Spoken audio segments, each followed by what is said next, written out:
porque lo que dice el presidente Evo Morales es que quienes dicen ser cooperativistas en realidad no lo son, que están arreglados, entre comillas, con empresas, porque la ley de minería establece que las cooperativas no pueden asociarse con empresas privadas, porque si no se da la capitalización y queda con las condiciones de cooperativa, pero con el influjo, podemos decir, de las grandes empresas mineras que sabemos están en la región. Esa es la disquisición. Se dice que, de alguna manera, algunos de los sindicalistas entregan a sus compañeros a estar de una manera que no es, que son empresarios en realidad y no son cooperativistas. Vamos a ver la otra placa que tenemos preparada como para mostrar algunas de las cuestiones de lo que ha sido esta situación.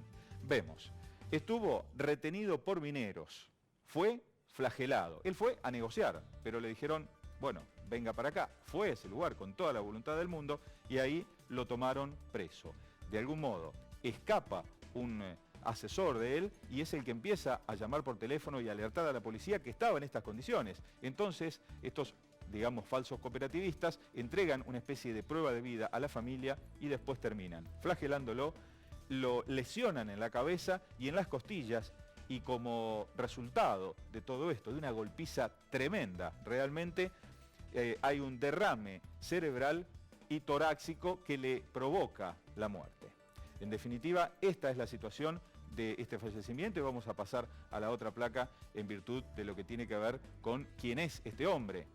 Tiene 58 años, es un abogado que ha estado desde el primer momento con Evo Morales y de ese modo siempre se acercó a los cooperativistas y a los trabajadores rurales fundamentalmente y tenía muy buen diálogo con ellos hasta que aparecen estas personas. Vamos a ver el video que nos muestra el momento en el que su cuerpo era encontrado en plena carretera, en un lugar a 180 kilómetros de La Paz. Estamos hablando de una localidad muy cercana de la capital boliviana.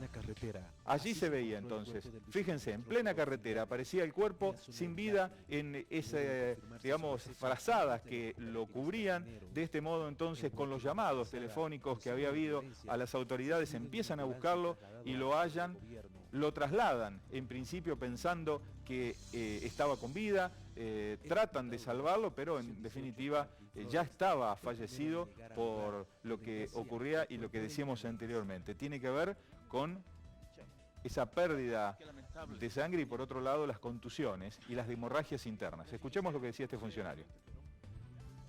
Así lo han botado a la carretera, al doctor, ¿no? Qué increíble. Hermano, muy lamentable el hecho, ¿no? Muy lamentable que haya pasado eso con nuestro hermano viceministro, compañero. Imagínense encontrar en la carretera tirada al doctor, ¿no? Qué pena, qué lamentable actitud de parte de los cooperativistas. Y ahí está el planteo, ¿no? Mientras tanto se sigue hablando de cooperativistas, pero en realidad lo que hace el presidente Evo Morales es tratar de desentrañar un poco más la situación. Su vida a la gestión pública, a la nación boliviana. Es una vida humana. La vida humana está por sobre todas las cosas. Él no estaba atentando contra nadie, le estaba preveyendo la vida. Y esta mañana hablaba Evo Morales, más allá de los 3 días de duelo, estamos hablando de una situación de que es un duelo pero con actividad, ¿no? Mientras estaban velando los restos del último de los obreros que murieron por una represión en definitiva, o un enfrentamiento en este caso, sucedía esto. Esto era lo que decía entonces Evo Morales en conferencia de prensa y hacía referencia de lo que había sucedido en las últimas horas. El pesar de Evo Morales fundamentalmente. Escuchemos la palabra de Evo. Los cooperativistas mineros, envuelto en una frazada y con signo de violencia, fue subido en una ambulancia y ya les duele mucho, pero es una actitud tan cobarde. Secuestra, tortura y la mata. Es imperdonable. No entiendo cómo puede haber algunos hermanos cooperativistas agredan de esa manera.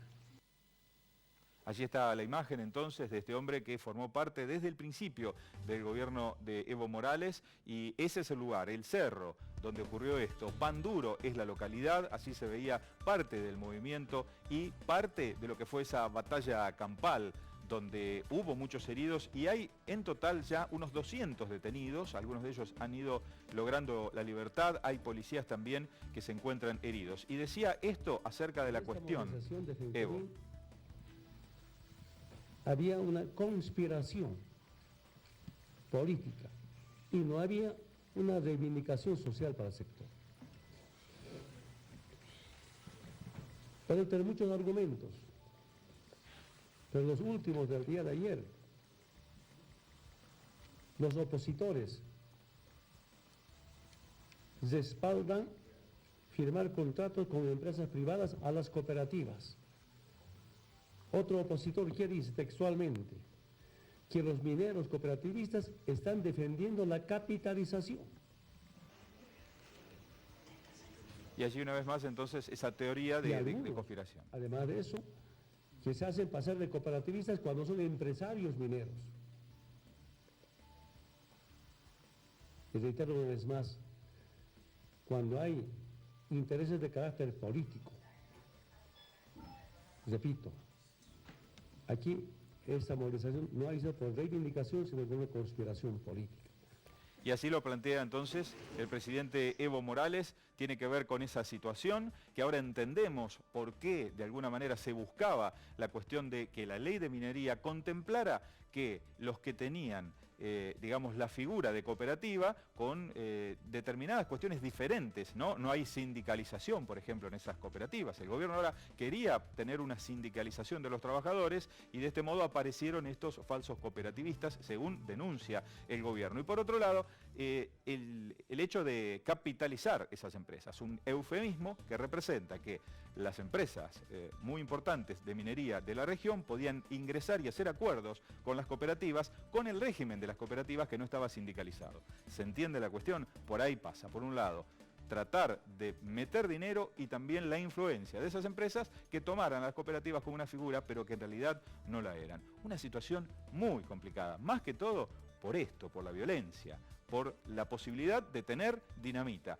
Recién se hablaba que ahora se está estudiando la posibilidad de limitar el acceso a la dinamita o prohibir directamente, por lo menos por estas horas, para que esta gente, si bien tiene estibada y tiene guardado material, incluso detuvieron un camión que estaba llevando algunos explosivos en las últimas horas, se pueda parar esto que ya tiene a 3 carreteras. 2 fueron liberadas y la última todavía continúa con los piquetes porque están precisamente los cuerpos de algunos de los mineros que han quedado víctimas del acuerdo entre algunos de los dirigentes y las grandes empresas.